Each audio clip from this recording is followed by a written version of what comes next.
Huzzah! And welcome to Kickin' and Streamin'. It's me, Tammy. I'm back with a review of a new show that just dropped on Hulu called The Great. It's a satirical look at the rise of Catherine the Great, from a princess of not much to the empress of all of Russia.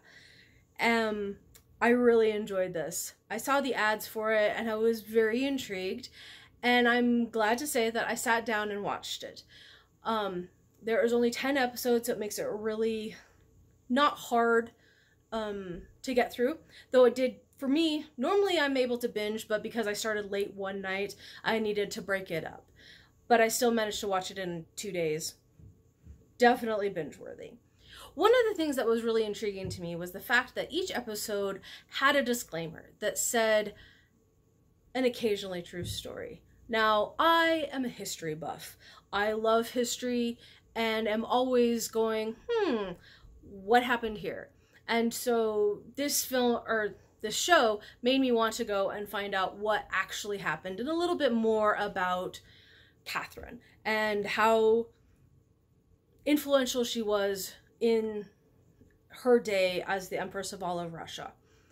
So right from the start, the setup is completely different than what actually happened. Now it stars Elle Fanning as Catherine and Nicholas Hoult as Peter, her not-so-great husband.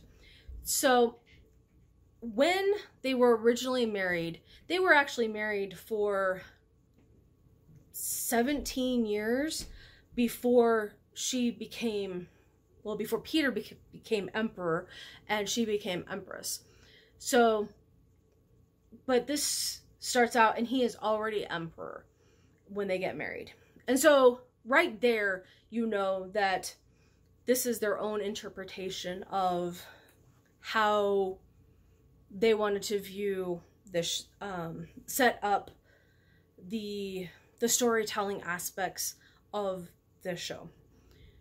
That being said, I actually don't mind their artistic license. They're not claiming that it's true, and you know, it's the way that they thought it should be, and that's okay. I think if they were trying to say that this is a true story of her life and everything, I would have a real problem with that.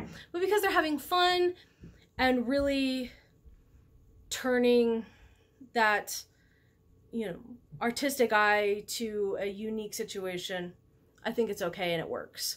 One of the things that was absolutely amazing about this were the sets and the costuming. Now, it was filmed on location in the UK and Italy, and the costumes were magnificent. Truly, truly. That is one thing that I am really liking about some of the shows that I've been watching lately. I've got a review coming for another film that, or another show that has some amazing costumes and sets as well. I like the storytelling that is happening right now, post Game of Thrones. They are shortening the seasons and using that budget and spending it to create a unique visual story that is stunning to watch. It pays off, I think. That some of the shows that are coming out, especially ones that are either historical or fantastical, you know, the way that they're telling the stories works. And I think because of that, you know, that post Game of Thrones look, their television is looking to branch out, and really it is the golden age of television. Movies, not so much. They are just, they're very formulaic, and television is where the storytelling and visuals and characters are being created and built. And I think right now that is definitely needed. So one of the things that was really interesting was watching Elle Fanning. Now, she is only 20, and she played a 20-year-old in the film, which I think actually worked really well. But one of the things I liked about her as an actress is you could see her thoughts behind her eyes, and you could watch her really try and channel Catherine. And I always like when there's more to me, there's more to the actor than just them saying their lines, that you can actually see them becoming who they are portraying. And I think she does a really good job. Nicholas Hoult's Peter is absolutely beyond the pale. He does a fantastic job as an emperor who has no F's to give, truly. And he thinks that he's God's gift, and there's absolutely nothing you can say that will change his mind about that. It made me realize that even as crazy a time that we're living in, we are nowhere near having a leader that is so mercurial. Mercurial? I think that's how you pronounce that. Anyway, this was a fun show. Definitely not kid-friendly. Definitely mature audiences. Lots of sex. The nudity is actually not as bad as it could be. The storytelling aspects are very adult as well.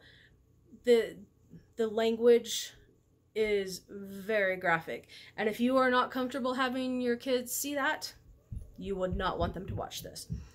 If you don't mind, it's definitely adult and it's definitely fun, but just be aware that that's an issue. I really enjoyed how the storytellers kind of said what if and asked these questions about how a young girl just kind of coming into her own would handle becoming Empress of all of Russia. That also made me want to look at the real Catherine and why she became known as Catherine the Great. She was one of the longest reigning female rulers of her day. She promoted arts and sciences and women's rights and wanting to educate women. She loved the sciences, and the guy who got credit, I'm totally blanking on his name, I really did look it up, about smallpox and how he was inoculating using cowpox vaccine. 30 years before that, she actually inoculated herself against smallpox and everybody in her court. So she was definitely way before her time. She was not perfect.